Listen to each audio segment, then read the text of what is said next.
Hello, good evening student. चलिए तो हम अपनी साइंस क्लास स्टार्ट करते हैं। क्लास 8 चैप्टर 1 फसल उत्पादन एवं प्रबंधन।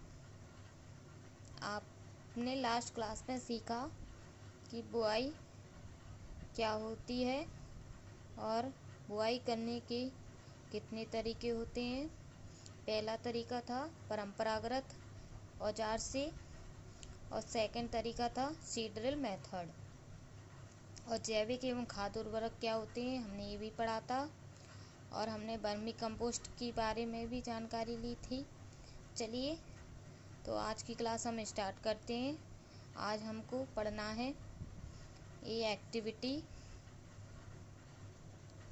और सिंचाई। दो टॉपिक आज हम कंप्लीट करेंगे। ये एक्टिविटी पढ़ेंगे, हम रीडिंग करेंगे इस एक्टिविटी की, और सिंचाई क्या होती है और सिंचाई कितने प्रकार से की जाती है, सिंचाई के स्रोत क्या होते हैं इत्यादि हम पढ़ेंगे। What is irrigation, types of irrigation, ये चीज़ें हमको आज पढ़नी है। चलिए तो हम बुक से रीडिंग करते हैं इस एक्टिविटी के बारे में।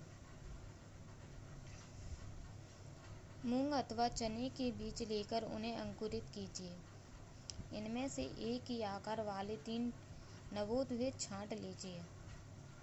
अब 3 गिलास अथवा ऐसे ही पात्र लीजिए। इन पर ए, बी एवं सी निशान लगाइए। गिलास ए में थोड़ी सी मिट्टी लेकर इसमें थोड़ी सी गोबर की खाद मिलाइए।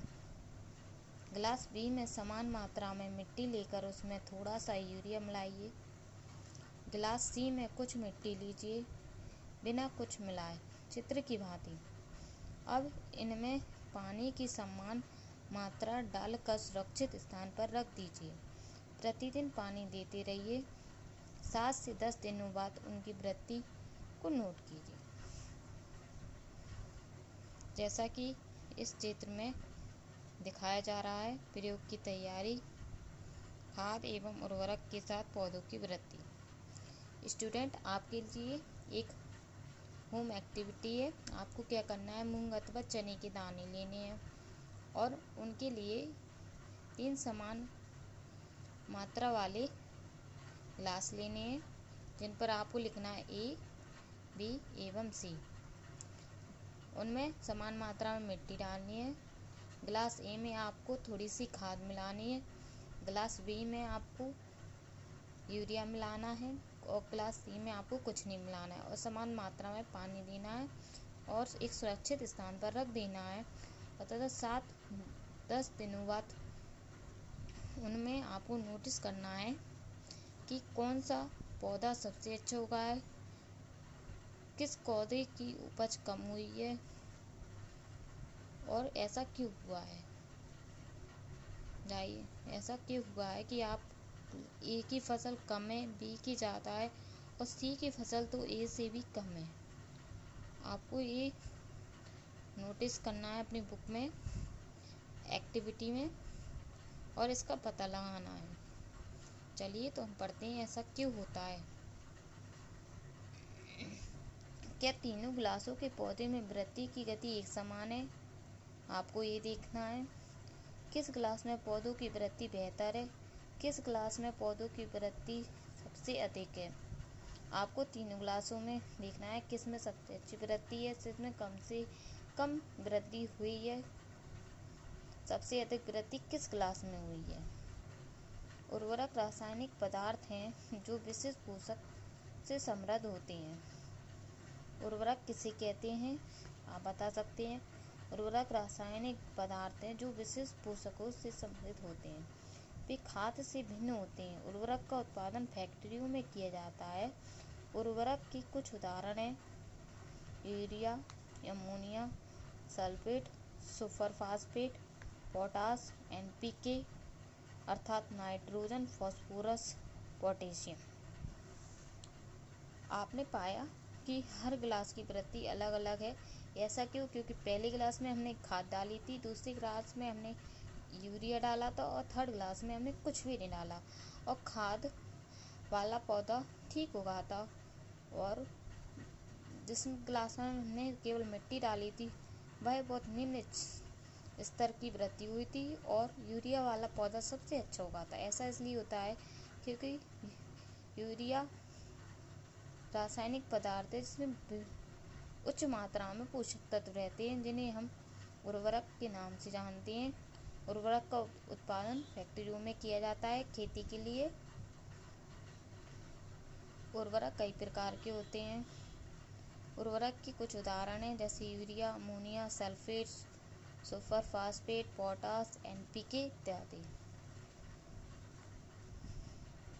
इनके उपयोग से किसानों को गेहूं, धान तथा मक्का जैसी फसलों की अच्छी उपज प्राप्त में सहायता मिलती है। परंतु उर्वरकों के अत्यधिक उपयोग से मिट्टी की उर्वरता में कमी आई है। यह जल प्रदूषण को भी स्रोत बन गए हैं। अतः मिट्टी की उर्वरता बनाए रखने के लिए हमें उर्वरकों के स्थान पर जैविक खाद का प्रयोग करना चाहिए, अथवा दो फसलों के बीच में खेतों को कुछ समय के लिए बिना कुछ उगाए छोड़ देना चाहिए। उर्वरक डालने से खेतों में अच्छी उपज होती है, परंतु यह हमारी मिट्टी के लिए काफ़ी हानिकारक होता है। इससे प्रदूषण भी होता है। इसलिए हमें उर्वरक के स्थान पर जैविक खाद का प्रयोग करना चाहिए, क्योंकि ये जैविक खाद नेचुरल होती है। उर्वरक रासायनिक तरीके से फसल को उपज की दर को बढ़ाता है, जबकि जैविक खाद के कोई नुकसान नहीं होते हैं। खाद के उपयोग से मिट्टी के गठन एवं जल अवशोषण क्षमता में भी वृद्धि होती है। इसमें मिट्टी में सभी पोषक की पूर्ति पूर्ण हो जाती है। मिट्टी में पोषकों की प्रतिपूर्ति का अन्य तरीका है फसल चक्रण। यह एक फसल के बाद खेत में दूसरे किस्म की फसल एकांतर क्रम में उगाकर किया जा सकता है। पहले उत्तर भारत में किसान फलीदार चारा एक ऋतु में उगाते थे तथा गेहूं दूसरी ऋतु में। इससे मिट्टी में नाइट्रोजन का पुनः पूरण होता रहता था। किसानों को इस पद्धति को अपनाने के लिए प्रोत्साहित किया गया। पहले किसान जैविक खाद का प्रयोग करते थे, जिससे मिट्टी की जल अवशोषण की क्षमता में भी वृद्धि होती थी। मिट्टी को अपने आवश्यक पोषक पदार्थ भी मिलते थे, और मिट्टी की उपजाऊ क्षमता बनाने के लिए फसल चक्र का उपयोग किया जाता था, जिसमें फसलों को एक के बाद एक ऋतु में उगाया जाता था और कुछ समय के लिए मिट्टी को खाली छोड़ दिया जाता था, जिससे कि वह अपनी पोषण क्षमता को पूर्ण कर सके और दाल वाली फसलें बोई जाती हैं, जिससे मिट्टी को अपनी नाइट्रोजन की पूर्ण उपलब्ध हो सके। इस चक्र को फसल चक्र कहते हैं। पिछली कक्षाओं में आप राइजोबियम बैक्टीरियम के विषय में पढ़ चुके हैं। फलीदार लेगुमिनस पौधों की जड़ों की ग्रंथियों में पाए जाते हैं। पिछली कक्षा में आप राइजोबियम बैक्टीरियम के विषय में पढ़ा होगा आपने। यह फलीदार पौधे होता है जो उनकी जड़ों में पाया जाता है और वायुमंडल हमारे वातावरण में नाइट्रोजन का स्थिरीकरण करते हैं। चलिए तो अब चलते हैं हम नेक्स्ट पेज पर। यहाँ पर आप देख रहे हैं कि उर्वरक एवं खाद में अंतर दिए गए हैं। तो आप इधर पर स्टूडेंट, आपका एक क्वेश्चन बन गया, आपके एग्जाम में आ सकता है। उर्वरक एवं खाद में अंतर दीजिए। तो आप 4 पॉइंट लिख सकते हैं, first, second, third and fourth. ये आपका 4 नंबर में आ सकता है। चलिए तो हम पढ़ते हैं उर्वरक एवं खाद में अंतर क्या है। उर्वरक एक मानव निर्मित लवण है। खाद एक प्राकृतिक पदार्थ है जो गोबर एवं पौधों के अवशेष विघटन से प्राप्त होता है। उर्वरक एक मानव निर्मित लवण है। उर्वरक रासायनिक अभिक्रिया द्वारा मनुष्य द्वारा फैक्ट्री में बनाया जाता है। जबकि खाद एक जैविक पदार्थ है जो गोबर एवं पौधों के अवशोष के विघटन से प्राप्त होता है, जैसे नेचुरल विधि वर्मी कंपोस्ट के द्वारा बनाई जाती है। उर्वरक का उत्पादन फैक्ट्रियों में होता है। खाद खेतों में बनाई जा सकती है। उर्वरक से मिट्टी को ह्यूमस प्राप्त नहीं होता है। खाद से मिट्टी को ह्यूमस प्रचुर मात्रा में प्राप्त होता है। उर्वरक में पादप पोषक जैसे कि नाइट्रोजन, फास्फोरस तथा पोटेशियम प्रचुरता में होते हैं। खाद में पादप पोषक तुलनात्मक रूप से कम होते हैं। खाद पर मिट्टी के लिए हानिकारक नहीं होती है, जबकि उर्वरक का अगर अधिक मात्रा में उपयोग किया जाता है तो यह हमारी मिट्टी के लिए हानिकारक होती है। उपरोक्त सारणी में उर्वरक एवं खाद के बीच अंतर बताए गए हैं। खाद के लाभ देखिए। आपको खाद के लाभ के बारे में भी पता होना चाहिए। मैं हेडिंग कर रही हूँ। आपके एग्जाम में खाद के लाभ भी पूछे जा सकते हैं। प्रॉफिट ऑफ खाद। जैविक खाद उर्वरक की अपेक्षा अधिक अच्छी मानी जाती है। इसका मुख्य कारण है। जैविक खाद उर्वरक की अपेक्षा क्यों अच्छी मानी जाती है, इसके कारण आगे बताए गए हैं। खाद में मिट्टी की जल धारण क्षमता में वृद्धि होती है। अगर हम मिट्टी को में खाद डालेंगे तो जो मिट्टी की जल अवशोषण यानी जल की धारण क्षमता बढ़ती है। इससे मिट्टी भुरभुरी एवं सरंध हो जाती है, जिसके कारण गैस विनिमय सरलता से होता है। खाद डालने से मिट्टी भुरभुरी यानी खिली खिली पोली टाइप की हो जाती है, जिससे जो गैस का आदान प्रदान आसानी से हो जाता है, अंदर से बाहर, बाहर से अंदर की ओर। इसमें मित्र जीवाणु की संख्या में वृद्धि होती है। इस जैविक खाद से मिट्टी का गठन सुधर जाता है। मित्र जीवाणु यानी केंचुआ। खाद डालने से केंचुओं की संख्या में वृद्धि होती है, जो कि मिट्टी की उर्वरक क्षमता को बढ़ाते हैं, मिट्टी को पोला करने के कार्य को आसान बनाते हैं। जैविक खाद से मिट्टी का गठन भी काफ़ी हद तक सुधर जाता है। चलिए तो अब हम पढ़ते हैं आगे की ओर, जो कि वेरी इम्पोर्टेंट टॉपिक है हमारे इस चैप्टर का।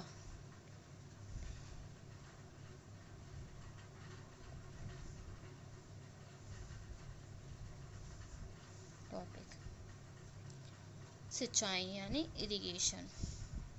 चलिए तो हम पढ़ते हैं इरिगेशन यानी सिंचाई क्या होता है।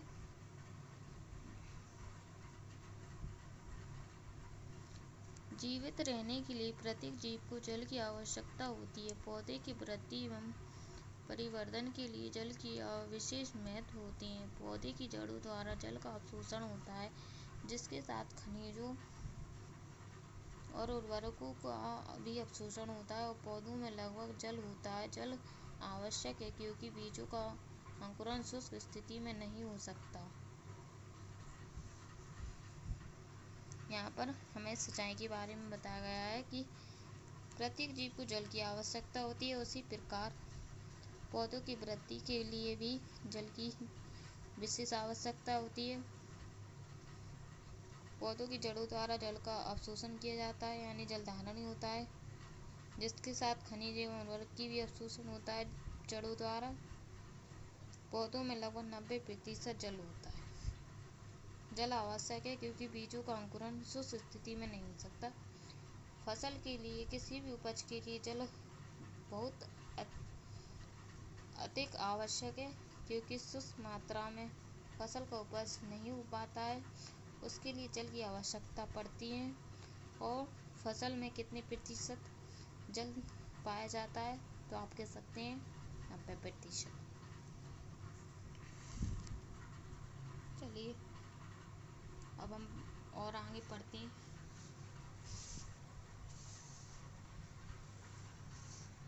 आगे हम देखते हैं क्या लिखा हुआ है। जल में घुली हुई पोषक का स्थानांतरण पौधे के प्रत्येक भाग में होता है। फसल की फूल, पाले एवं गर्भवास से रक्षा करता है। स्वस्थ फसल वृद्धि के लिए मिट्टी की नमी को बनाए के लिए खेत में नियमित रूप से जल देना आवश्यक है। निश्चित अंतराल पर खेत में जल देना सिंचाई कहलाता है। तो लीजिए, आपका क्वेश्चन मिल गया। सिंचाई किसे कहते हैं? तो आप लिख दीजिए, निश्चित अंतराल पर खेत में जल देना सिंचाई कहलाता है। सिंचाई का समय बारंबारता फसलों, मिट्टी एवं ऋतु में भिन्न होता है। गर्मी में पानी देने की बारंबारता अपेक्षाकृत अधिक होती है। गर्मियों वाली फसल में अन्य मौसम की अपेक्षा हमें अधिक पानी देना पड़ता है। ऐसा क्यों होता है? क्या यह मिट्टी की एवं पत्तियों से जल वाष्पन की दर अधिक होने से हो सकता है? अब आपके मन में विचार आया होगा कि गर्मियों में अधिक पानी क्यों दिया जाता है? क्या मिट्टी से जल का वाष्पन अधिक होता है? चलिए हम आपको बताते हैं। हाँ, क्योंकि ऐसा इसलिए होता है कि गर्मी यानी ताप का अधिक तापमान रहता है, जिससे वाष्पन की दर बढ़ जाती है और पौधों में अधिक पानी की आवश्यकता पड़ती है। इस वर्ष पानी देते समय मैं अधिक सतर्क हूँ। पिछली गर्मियों में मेरे पौधे सूख और मर गए थे। वो जो कह रहा है कि इस बार मैं पानी देने के लिए अधिक सतर्क रहूँगा। पिछली बार मैंने पानी नहीं दिए तो मेरे पौधे सूख गए, मुरझा गए, सही से उपज नहीं हुई। इसलिए इस बार मैं अच्छी तरह पानी दूंगा। पानी से पौधों की जड़ों को जैविक एवं खाद अच्छी तरह अवशोषण में सहायता मिलती है, इसलिए जल देना पौधों के लिए अति आवश्यक है। सिंचाई, अब हम पढ़ते हैं सिंचाई के स्रोत।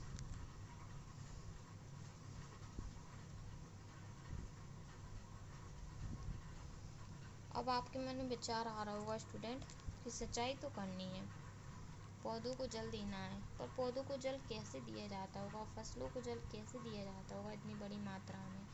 तो उसके कई तरीके हैं। जैसे कुएं द्वारा, छोटे किसान कुएं द्वारा जल देते हैं, बड़े थोड़े मध्यम जलकूप द्वारा, बड़े किसान तालाब, झील, नदियाँ द्वारा देते हैं, और बांध एवं नहर द्वारा भी पाइपलाइन डालकर सिंचाई की जाती है। इनके द्वारा सिंचाई की जाती है, इसलिए सिंचाई के स्रोत माने जाते हैं। सिंचाई के स्रोत से तात्पर्य है कि वह स्थान जहाँ से पानी की सप्लाई हो सके, जिससे किसान अपने पौधों में पानी की सिंचाई कर सके। ऐसे संस्थान यानी स्थान सिंचाई के स्रोत कहलाते हैं। चलिए तो हम नेक्स्ट पेज पर चलते हैं।